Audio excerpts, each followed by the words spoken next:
विधान परिषदेसाठी प्राथमिक चर्चेमध्ये महायुतीचा फॉर्म्युला ठरला। भाजप 12, शिवसेना 3 तर राष्ट्रवादीला 2 जागा। सूत्रांची माहिती तर शिवसेनेचा 5 पेक्षा जास्त जागांवर दावा।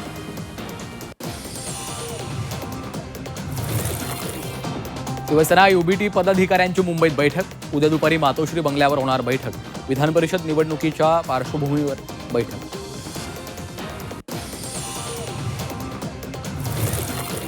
रेल्वे भरती आंदोलन मारहाण प्रकरणात आज पुन्हा सुनावणी।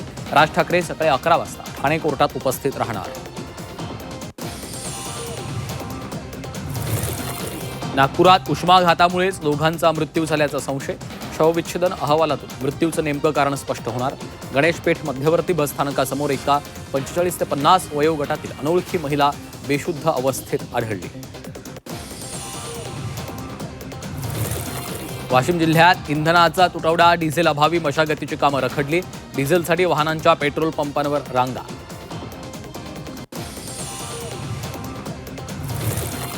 सरपंच संतोष देशमुख हत्या प्रकरण बीडच्या विशेष कोर्टात आज सुनावणी।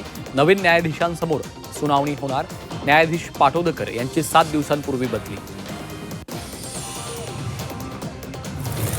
नसरापूर अत्याचार आणि हत्या प्रकरणाच्या आजपासून फास्ट ट्रॅक सुनावणी। पुण्यातील विशेष न्यायालयात होणार दररोज सुनावणी। नराधम भीमराव कांबळेला कठोर शिक्षेसाठी सरकारचे प्रयत्न।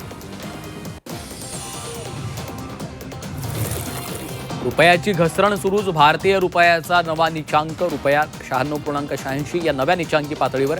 युद्ध सुरू झाल्यापासून रुपया 6.4% कमकुवत। रत्नागिरी सिंधुदुर्गातील 80 किलोमीटर परिसरातच 4 अणुऊर्जा प्रकल्प। कोकणातील अणुऊर्जा प्रकल्पावरून वातावरण तापलं।